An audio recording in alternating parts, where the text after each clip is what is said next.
오늘 이 시간 증거될 하나님의 말씀은 로마서 2장 12절에서 29절 말씀입니다. 말씀을 함께 읽도록 하겠습니다. 무릇 율법 없이 범죄한 자는 또한 율법 없이 망하고 무릇 율법이 있고 범죄한 자는 율법으로 말미암아 심판을 받으리라. 하나님 앞에서는 율법을 듣는 자가 의인이 아니요 오직 율법을 행하는 자라야 의롭다 하심을 얻으리니 율법 없는 이방인이 본성으로 율법의 일을 행할 때에는 이 사람은 율법 없이도 자기가 자기에게 율법이 되나니 이런 이들은 그 양심이 증거가 되어 그 생각들이 서로 혹은 고발하며 혹은 변명하여 그 마음에 새긴 율법의 행위를 나타내느니라. 곧 나의 복음에 이른 바와 같이 하나님이 예수 그리스도로 말미암아 사람들의 은밀한 것을 심판하시는 그 날이라. 유대인이라 불리는 내가 율법을 의지하며 하나님을 자랑하며 율법의 교훈을 받아 하나님의 뜻을 알고 지극히 선한 것을 분간하며 맹인의 길을 인도하는 자요 어둠에 있는 자의 빛이요 율법에 있는 지식과 진리의 무본을 가진 자로서 어리석은 자의 교사요 어린아이의 선생이라고 스스로 믿으니 그러면 다른 사람을 가르치는 내가 내 자신은 가르치지 아니하느냐? 도둑질하지 말라 선포하는 내가 도둑질하느냐? 간음하지 말라 말하는 내가 간음하느냐? 우상을 가증히 여기는 내가 신전 물건을 도둑질하느냐? 율법을 자랑한 내가 율법을 범함으로 하나님을 욕되게 하느냐? 기록된 바와 같이 하나님의 이름이 너희 때문에 이방인 중에서 모독을 받는도다. 내가 율법을 행하면 할례가 유익하나 만일 율법을 범하며 내 할례는 무할례가 되느니라. 그런즉 무할례자가 율법의 규례를 지키면 그 무할례를 할례와 같이 여길 것이 아니냐. 또한 본래 무할례자가 율법을 온전히 지키면 율법 조문과 할례를 가지고 율법을 범하는 너를 정죄하지 아니하겠느냐. 무릇 표면적 유대인이 유대인이 아니요 표면적 육신의 할례가 아니니라. 오직 이면적 유대인이 유대인이며 할례는 마음에 할지니 영에 있고 율법 조문에 있지 아니한 것이라. 그 칭찬이 사람에게서가 아니요 다만 하나님에게서니라. 아멘. 오늘 성경 본문 말씀을 근거로 마음에 하나님이 계시기를 좋아하는지 심판하시는 하나님이라는 제목으로 하나님의 말씀을 증거하도록 하겠습니다. 우리는 심판한다고 하는데 그 심판이 어떤 장소적 개념으로 보면 인생의 마지막 날에 심판을 받고 누구는 지옥을 가고 누구는 천국을 가고 뭐 이렇게 장소적 개념으로 이야기할 때가 있는데요. 뭐 그렇게도 이야기할 수 있겠죠. 하지만 하나님이 심판하고 싶은 것은 저와 여러분들이 하나님이 저와 여러분들의 마음에 계시기를 좋아하는지 싫어하는지 그것을 심판하고 싶은 것이죠. 저 여러분들 하나님을 두려워하지 않으시길 바래요. 하나님을 좋아하시길 바래요. 하나님을 좋으신 아버지로 믿기를 바래요. 하나님을 무서움을 주는 아버지로 생각하지 않으시기를 바랍니다. 인생을 사는 법이 있습니다. 이렇게 오랜 시간 동안 모범이 되는 법이 있거든요. 저 여러분들 경험을 하면 법을 알아요. 인생을 사는 법을 경험하게 됩니다. 이렇게 오랜 시간 모범이 되는 법을 지키면 사회적인 합의에 의해서 그 사람에게 사회적으로 보호를 할 것인지 또 축복을 할 것인지 그런 사회적인 합의가 있어요. 그런 것을 법이라고 그래요. 그래서 인생을 사는 노하우가 있으면 그 노하우대로 살면 축복을 받습니다. 사람마다 비결이 있거든요. 근데 이렇게 율법은 인생을 사는 비결과도 같아요. 그러니까 인생을 사는 비결을 많이 가지고 있는 사람들이 이제 능력 있는 자라고 이야기를 할 수 있겠죠. 그래서 율법이라는 것은요, 율법을 행하는 것은 너무나 좋은 거예요. 근데 율법대로 살 수가 없어요. 완벽하게 사는 것은 너무나 좋은 거예요. 근데 사람은 완벽하게 살 수가 없어요. 근데 그 율법을 행하지 못하면요, 반대로 율법을 행하는 것은 좋은 것이지만 율법대로 행하지 못할 때가 있죠. 그때는 그 사람은 비난을 받게 돼 있어요. 율법적인 사람들이 비난을 하는 거예요. 그리고 이렇게 통제를 하는 것이죠. 비난과 통제가 있는 것은 내가 율법적이다라는 것을 아시기를 예수님으로 축원합니다. 근데 이렇게 비난과 통제가 있으면요, 인생을 살 에너지가 없어요. 자유가 없어요. 여러분, 인생에는 자유가 필요합니다. 인생에는 자유와 생기와 활력이 있으면 인생이 쉽지 않아요. 하지만 인생을 살 에너지가 있고, 인생을 살 용기가 있고, 인생을 살 지혜가 있는 것이죠. 저 여러분들이 활력이 있기를 바라요. 지혜가 있기를 바라요. 용기가 있기를 바랍니다. 비난과 통제로부터 자유케 되시기를 예수님으로 축원합니다. 인생은 율법대로 살면요, 복을 받고요. 율법을 어기면 벌을 받는 거예요. 법이라는 게 그런 거예요. 하지만 율법을 모르면 수동적으로 살 수밖에 없습니다. 저희 여러분들이 인생 어떻게 살아야 할지 모르겠습니다. 이 사람은 어떻게 살지 모르겠습니다. 이 사람은 인생을 수동적으로 사는 거예요. 인생을 길을 모르고 사는 거예요. 인생을 우연히 사는 거예요. 우연히 살아 구체적인 삶을 살 수 없어요. 길을 모르기 때문이죠. 다시 말해 율법대로 살 수도 없고 율법을 어길 수도 없어요. 왜냐하면 율법을 모르니까요. 율법을 아는 사람이 율법대로 살기도 하고 율법을 아는 사람이 율법을 어길 수도 있는 거예요. 그런데 비유를 하면 여러분들 이제 뭐 핸드폰이나 전자제품들 있잖아요. 근데 거기에 사용 설명서가 있습니다. 그러니까는 그 괜찮은 제품들은 사용 설명서가 있고요. 괜찮지 않은 제품들은 설명서가 없어요. 사용 설명서가 저 여러분들 가지고 있는 제품이 사용 설명서가 가득한데 그거 잘 안 읽어보잖아요, 그죠? 저 읽어도 저는 잘 모르겠더라고요. 하지만 사용 설명서를 잘 알면 정말 그걸 잘 활용할 수 있어요. 라면도 가장 맛있는 라면이 그 봉지에 쓰여 있는 대로 끓이면 가장 맛있대요. 근데 대부분 무시하죠. 대부분 거기다가 몸에 좋은 거 많이 집어넣죠. 맛 없습니다. 라면은 몸에 좋은 음식이 아닙니다. 여러분, 저 여러분 인생 가운데 바로 사용 설명서가 있다는 것이죠. 사용 설명서가 전자제품에 사용 설명서가 없는 거예요. 원리 없이 여러 번의 시행착오를 하며 우연히 만지작거리다가 전자제품이 켜지기도 하고 꺼지기도 하는 것입니다. 그러면 그 전자제품을 제대로 사용할 수가 없어요. 전자제품이 사용되는 원리가 있어서 만들어진 것이거든요. 근데 인생도 동일해요. 저와 여러분들이 핸드폰만 못하겠습니까? 저 여러분들이 어떤 TV만 못하겠습니까? 얼마나 정교하게 하나님이 저와 여러분들을 얼마나 정교하게 창조하신지 몰라요. 근데 어떻게 사용 설명서가 없겠습니까? 인생을 사는 법이 있죠. 또 하나 이 몸이라는 것은 얼마나 정교합니까? 거기에 사용 설명서가 있죠. 하지만 난 몰라요. 그래서 모른다고 해서 저와 여러분의 인생을 법대로 쓰지 않으면 사실은 망가질 수 있는 거예요. 사실은. 저 여러분들 인생 가운데 인생도 전자제품보다 더 소중한 것이다. 인생도 동일합니다. 저 여러분들이 인생을 사는 법이 있어요. 그것을 즐거워하시길 바라요. 인생을 사는 법이 있는데 저 여러분들이 왜 귀찮게 잔소리하세요?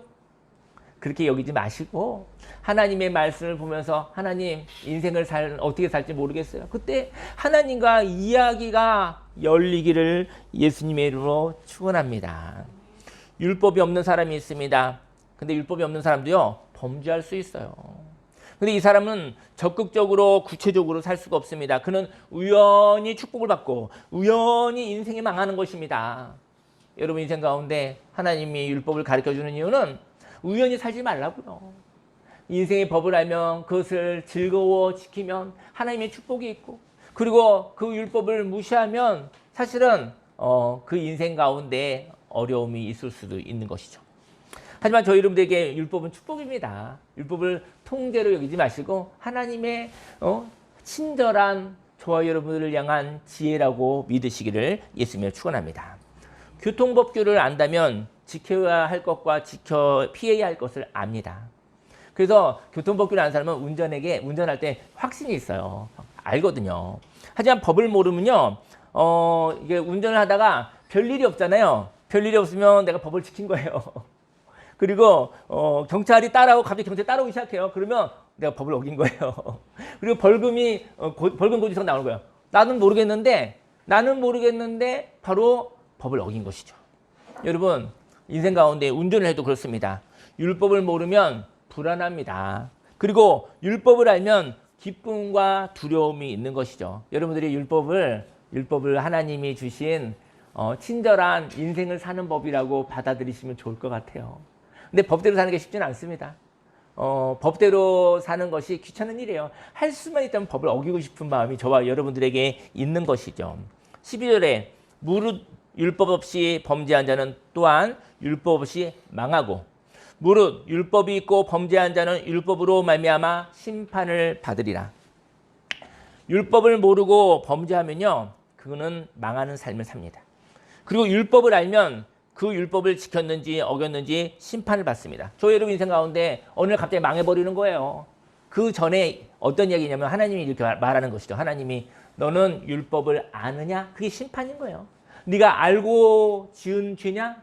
모르고 지은 죄냐고 물어보는 거예요. 여러분, 알고 지은 죄하고 모르고 지은 죄는 형량이 엄청나게 다릅니다. 모르고 지은 죄는요, 또 다시 한번 선처가 있어요.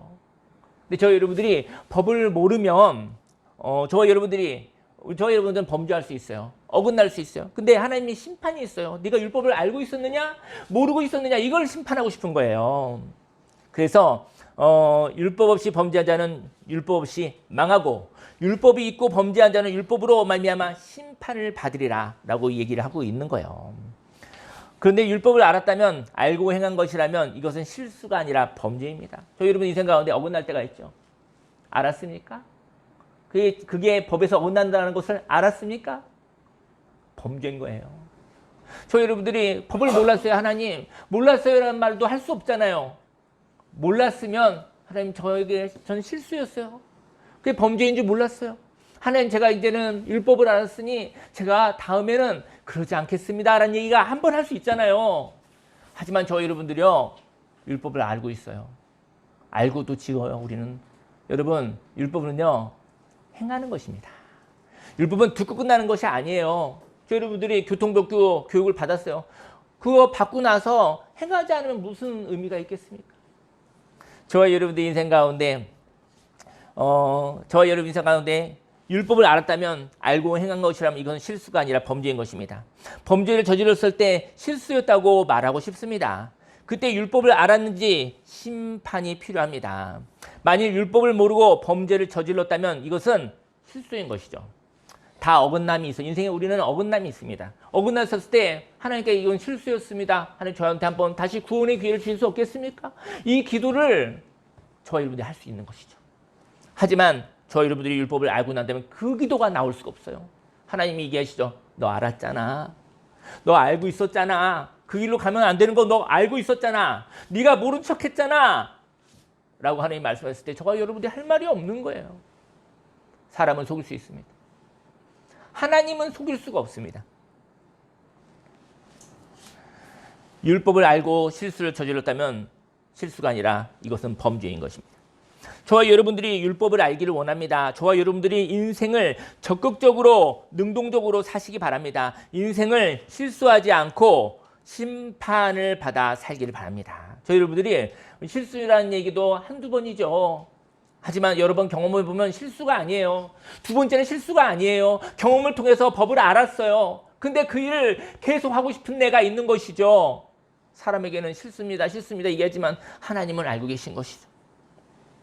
저희를 인생 가운데 하나님 실수입니다. 이렇게 얘기는 한두 번밖에 할 수 없어요. 한 번밖에 할 수 없어요. 하지만 하나님 앞에 심판을 받길 바래요. 네가 율법을 알았느냐 몰랐느냐 그게 물어보고 싶은 거예요. 네가 길을 알았느냐 몰랐느냐? 하나님 제가 길을 알았습니다. 하지만 그 길을 걸어갈 믿음이 없었습니다. 그 길을 걸어갈 용기가 없었습니다. 그럼 그 다음에 무슨 기도 나오겠습니까? 하나님 은혜를 주시옵소서. 하나님 법을 알았는데 그 법을 지킬 용기가 없습니다. 하나님 그 능력이 없습니다. 저희 여러분들이 구하는 은혜는 값싼 은혜가 아니에요. 율법을 아는 사람이 은혜를 구하는 거예요. 율법대로 살 수 없는 사람이 하나님 율법을 지킬 수 있는 능력이 내게 없습니다. 하나님이 순간마다 나를 새롭게 하시고 하나님이 순간순간마다 나에게 용기를 주시고 하나님과 동행할 때만이 그 율법대로 살 수 있습니다. 율법대로 사는 것은 내가 아니요. 율법대로 살 수 있는 것은 은혜로 사는 것입니다. 라고 이야기를 하는 것이죠. 율법을 은혜로 사는 사람은 의의가 없습니다. 교만하지 않습니다. 자랑하지 않습니다. 왜냐하면 율법을 행동하게 된 것은 하나님의 은혜로 했기 때문인 것이죠. 저와 여러분들이 율법을 알기를 원합니다. 저와 여러분들이 인생을 적극적으로 능동적으로 살아가시기를 바랍니다. 그래서 율법을 지키는 자가 되기를 바랍니다. 그리고 율법을 지켰는가에 대한 심판으로 살기를 원합니다. 하나님 물어보시는 거예요. 너 알았느냐? 네가 법을 알았느냐? 네가 길을 알았느냐? 알고 지은 죄냐? 모르고 지은 죄냐라고 하나님 물어보시는 거예요. 13절에 하나님 앞에서는 율법을 듣는 자가 의인이 아니요 오직 율법을 행하는 자라야 의롭다 하심을 얻으리니. 여러분 율법 많이 들어서 마음속에 이러면 안 되고 저러면 안 되고 이렇게 살아야 되고 그 얘기만 있으면 머리만 복잡하고요. 아무것도 할 수 없습니다. 율법은 듣는 게 아니에요. 저 여러분들 오늘 하나님의 말씀을 같이 나누고 있는데요. 오늘 이 말씀을 가지고 율법을 가져가지 마세요. 이건 진리의 말씀, 진리가 너희를 자유케 하리라. 저희 여러분들을 새롭게 하고 자유케 되어지시는 하나님의 말씀, 진리를, 하나님의 말씀을 진리로 받아들이시기를 예수님의 이름으로 축원합니다. 듣기만 하는 사람은요, 생각만 복잡해요. 결국은 아무것도 할 수 없어요. 여러분, 율법은 행동하라고 주신 거예요. 여러분, 행동하면 머리가 시원해집니다. 뒤로 미루지 마세요. 미루는 데까지 미뤘는데, 그리고 너무 늦지 않게 너무 많이 미루지 마세요. 미룰 만큼 미루다가 결국은 행동하면 다 지워집니다. 결국은 행동하지 않음으로 인해서 생기는 걱정과 근심과 염려와 두려움인 것이죠. 하나님이 말씀하시면 하나님의 때 하세요. 물론 하나님이 하라고 하지 않는데 또 앞서 나가지 마세요. 하나님의 말씀 따라 가기도 하고 서기도 하세요. 저 여러분의 율법은요, 듣고 끝나는 것이 아니라 율법은 행동하는 것입니다. 하나님 앞에서 율법을 듣는 자가 의인이 아니요 율법을 행하는 자라야 의롭다 하심을 얻으리니. 하지만 이렇게 율법을 알았거든요. 인생의 법을 알았거든요. 인생의 율법을 알고 나면 그때 무엇이 생기냐면요, 비전이 생기는 것입니다. 율법대로 살고 싶은 꿈이 생기는 거예요. 그러나 그 율법대로 행동했는가가 중요한 것이죠. 율법은 듣고 끝나지 마세요. 저는 여러분들이 예수님을 믿으면서 머리만 크지 않길 바라요. 그러니까 머릿속은 가득 차 있는데 행동이 없어요. 여러분, 들은 것을 하나씩 행동하며 사시길 바랍니다. 머리만 키워서 뭐 하겠습니까? 머리만 키우면 판단밖에 더 하겠습니까? 머리만 키우면 통제밖에 더 하겠습니까? 비난밖에 더 하겠습니까? 저 여러분이 하나님 주신 말씀은 행동하라고 주신 것이거든요.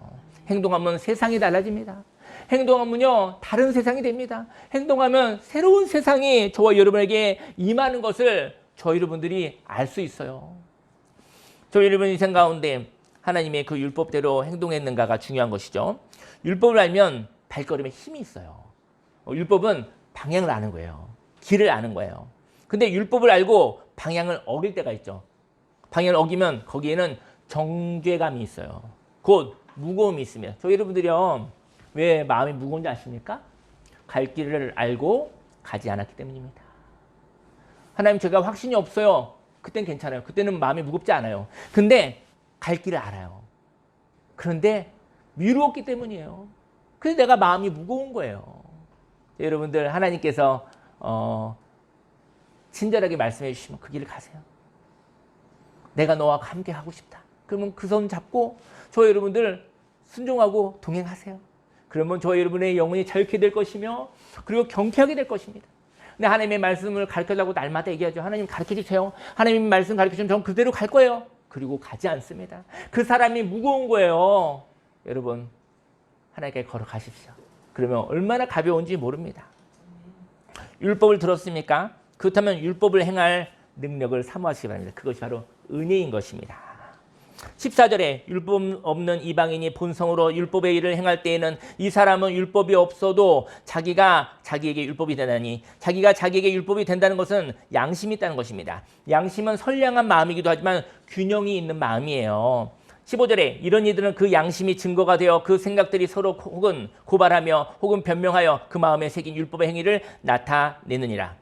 곧 나의 복음에 이른 바와 같이 하나님이 예수 그리스도로 말미암아 사람들의 은밀한 것을 심판하시는 그날이라.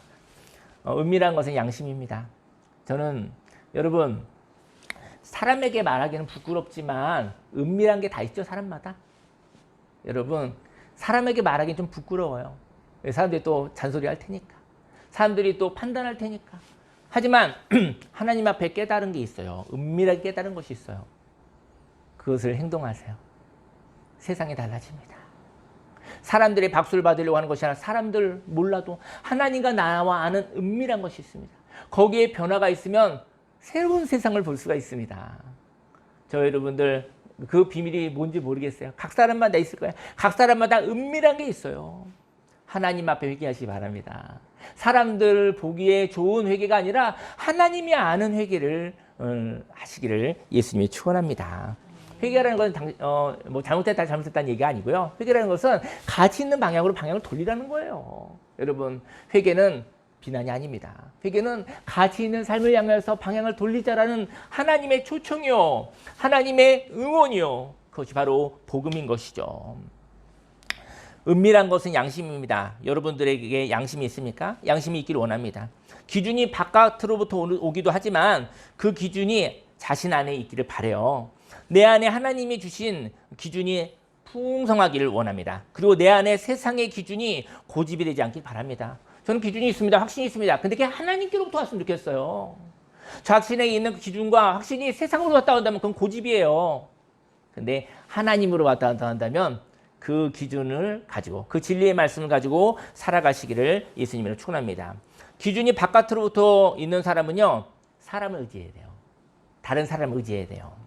하지만 기준이 내 안에 있는 사람은요, 하나님을 만난 경험을 통하여 인생을 사는 법을 아는 사람입니다. 그리고 자신 안에 있는 기준이 있는 사람은 사람으로부터 자유롭습니다. 저 여러분의 인생에 기준이 있거든요. 근데 이게 늘 사람으로부터 오면 안 돼요. 그것이 하나님으로부터 오면 사람에게 끌려다니지 않을 수 있어요. 사람은 의지하는 존재가 아니라 사람은 사랑하는 존재입니다. 사람은 사랑하고 사랑받는 존재입니다. 사람은 믿음의 대상이 아닙니다. 기준은요, 정수기의 필터와도 같아서 기준을 가진 사람이 자유가 있거든요. 우물물이 있어요. 저희 교회도 이제 우물물 지하수 물인데요. 지하수 물이 있는데 저희 교회는 지하수 그래도 깨끗해서 음용수로도 쓸 수 있어요. 근데 지하수 같은 데는 먹기에는 좀 깨끗하지 않은 물도 있어요. 근데 그런 물들은 어디에다 쓰이냐면요, 뭐 이렇게 씻는 데 쓰고, 그리고 농산물에다가 물을 주는데, 이런 데는 써도 돼요. 근데 사람이 먹기에는 좀 수질이 조금 좋지 않은 경우가 있어요. 그때는 정수기를 써야 되거든요. 정수기를 쓰는데, 정수기에는 뭐가 있냐면 필터가 있어요. 필터를 다른 말로 얘기하면 기준이라고 그래요. 그 필터기의 기준을 따라서 그 물이 들어오기도 하고 들어오지 못하기도 하고. 저희 여러분 인생 가운데 모든 생각을 다 받아들이지 마십시오. 저와 여러분들에게 기준이 있어요. 하나님의 말씀의 기준을 따라 수용하기도 하고, 그리고 거절하기도 하고. 여러분, 항상 수용하는 사람은 그 사람도 종입니다. 항상 배타적인 사람도 종입니다. 저희 여러분들이 하나님의 말씀에 따라서 저희 여러분들이 받아들이기도 하고, 그리고 아닙니다 하기도 하고. 하지만 그것이 고집이 아니길 원해요. 저희 여러분들이 그 기준이 고집이라고 한다면 그거는 자유롭지 않아요. 그럼 그 사람은 그 고집에 묶여있는 사람들입니다. 저희 여러분들이 하나님의 기준을 따라 받아들이기도 하고 거절하기도 할 수 있는 자유가 있기를 예수님의 이름으로 축원합니다. 진리의 기준이 있기를 예수님의 이름으로 축원합니다. 17절에 유대인이라 불리는 내가 율법을 의지하며 하나님을 자랑하며, 그리고 율법의 교훈을 받아 하나님의 뜻을 알고 지극히 선한 것을 분간하며 맹인의 길을 인도하는 자여 어둠에 있는 자의 빛이요. 유대인들이 율법을 받았거든요. 율법에 있는 지식과 진리의 모본을 가진 자로서 어리석은 자의 교사요, 어린아이의 선생이라고 스스로 믿으니, 나는 사람들을 가르칠 수 있는 사람이라고 믿고 있는 거예요.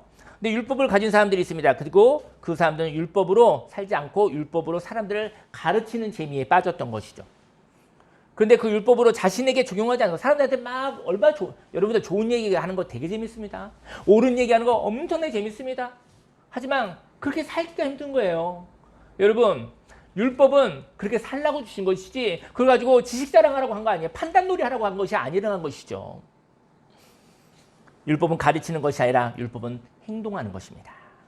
21절에 그러면 다른 사람을 가르치는 네가 네 자신을 가르치지 아니하느냐? 도둑질하지 말라 선포하는 네가 도둑질하느냐? 간음하지 말라 말하는 네가 간음하느냐? 우상을 가증히 여기는 네가 신전 물건을 도둑질하느냐?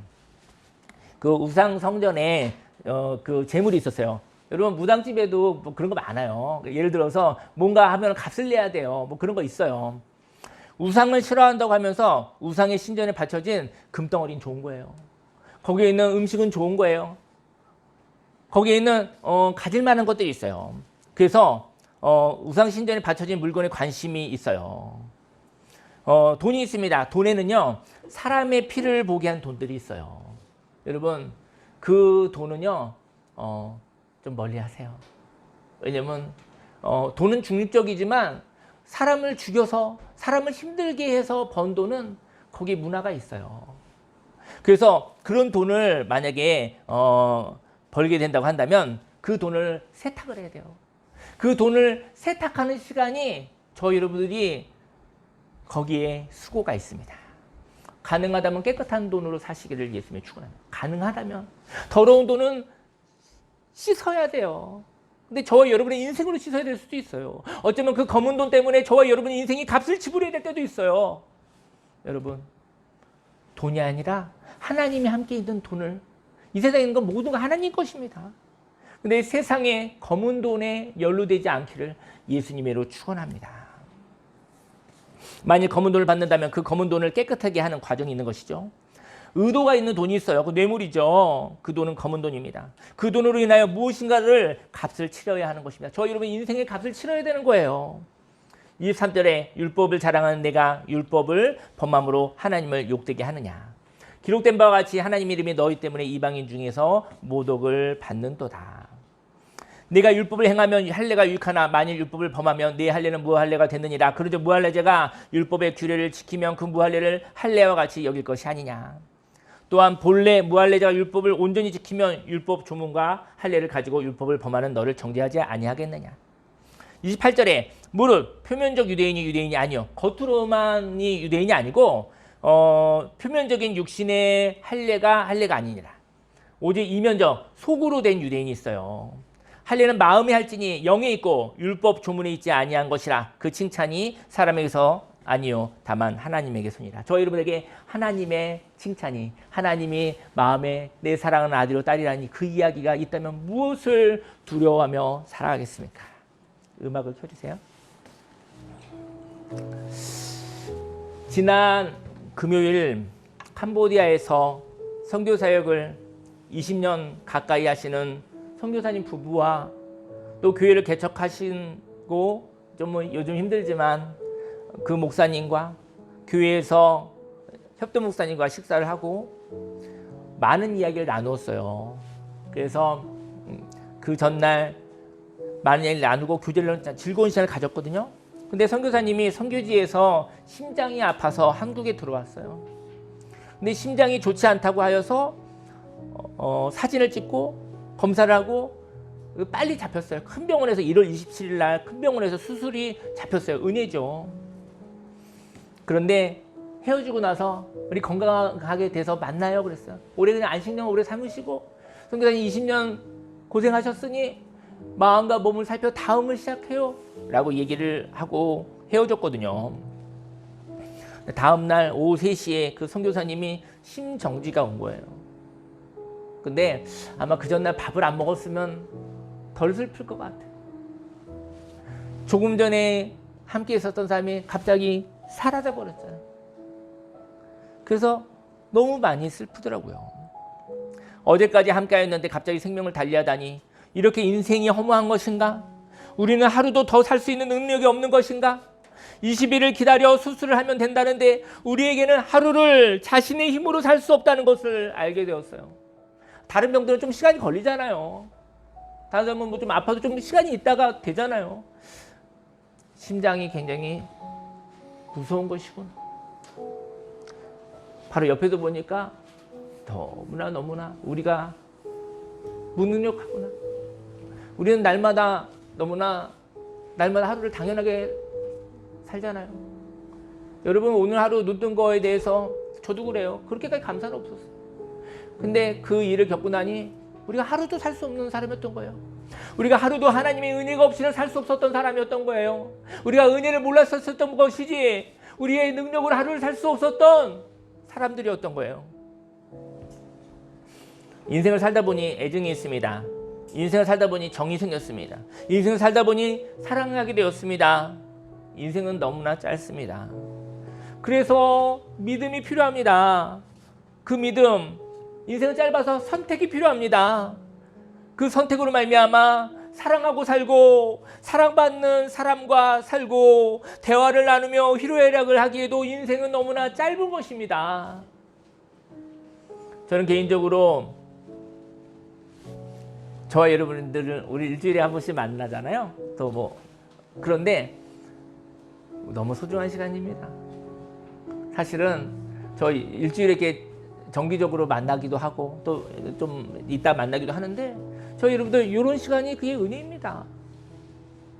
저희 여러분들 하나님을 사랑하고 또 우리 서로 사랑해서 이 자리에 모였다고 생각해요.